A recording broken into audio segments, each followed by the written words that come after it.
Well, all month we have been focusing on the shortage of lawyers in rural communities, with some misconceptions contributing to this issue. Also covering the potential solutions to bridge the gap and bring more attorneys to underserved areas. Shawn Leisinger and Roger McEowen with the Washburn School of Law join us now for some final perspective as we conclude this series. Thank you both for being here. Roger, of course, this is spearheaded by you. You have such a passion for this and to address this.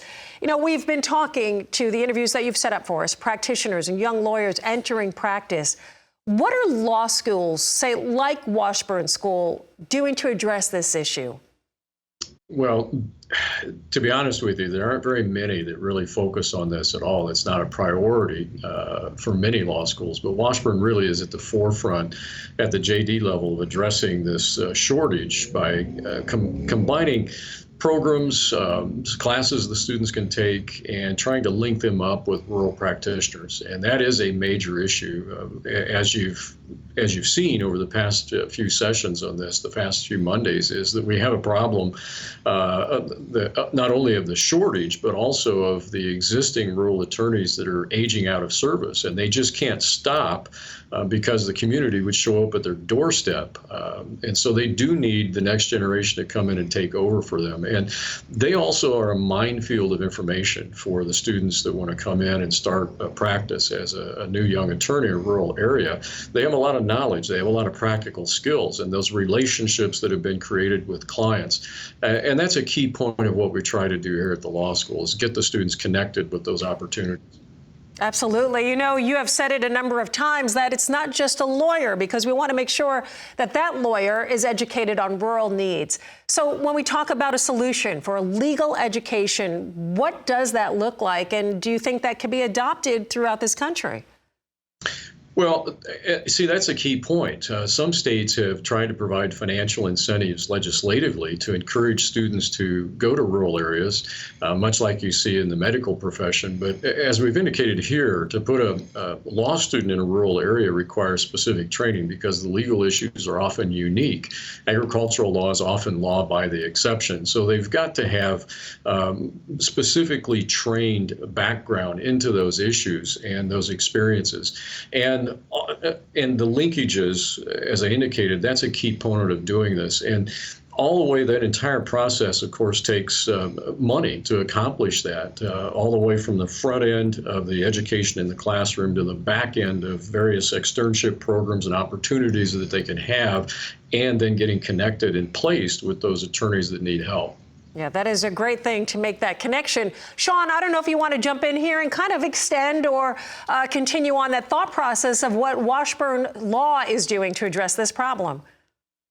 Well, Washburn Law has actually been involved for quite a few years now in addressing the rural lawyer issue as it was kind of developing here in Kansas and kind of honestly throughout the Midwest and the United States generally.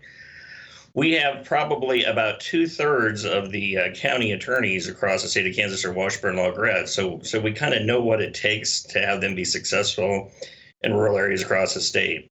One of the things we've actively done is developed pipelines and partnerships with our rural universities across the state of Kansas to kind of give students an opportunity to go through those universities, come to law school at Washburn, and go back out to serve the communities that they come from. Those pipelines really give students kind of that comfortable way to get through the process. It takes, 6-7 years to get a law degree. So that's made it fairly smooth and easy for those students to get here and to get back out into those communities. Shawn, is this the program, Third Year Anywhere? Third Year Anywhere is part of our program. Okay. Students in their third year of law school can actually go back out into those communities, get externship credit, finish their final classes online, get trained and mentored to actually practice in those firms, pass the bar, and then they're ready to go as soon as they get through that summer bar exam. And they're trained to practice in those communities. As Roger mentioned earlier, it's a special area of practice. So those students can actually get a leg up a full year earlier than they might have otherwise. Maybe you can expand a little bit more, Shawn, on that rural externship opportunity.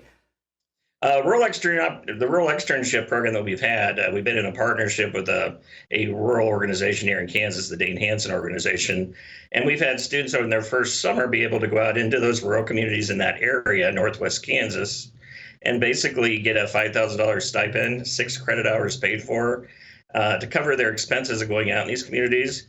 The students then get immersed full time over their first summer and really get a chance to see what it's like.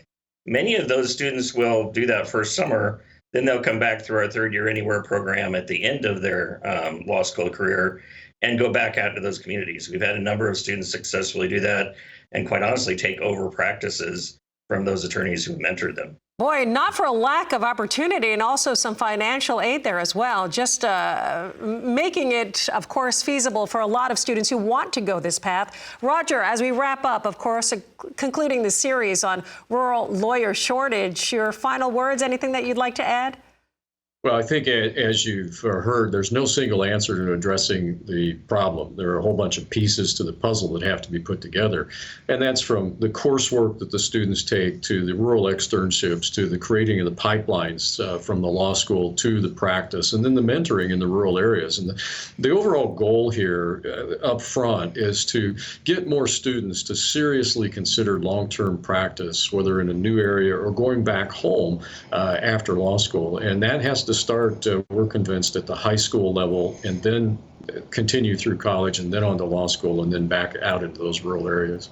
Just great information, gentlemen. I'm hoping, of course, that this series has definitely shed light at least on this and maybe got a few students who are watching to think again about their path. Thank you so much for both being here. Roger McEowen, Shawn Leisinger as well with the Washburn School of Law. Thank you both for being here.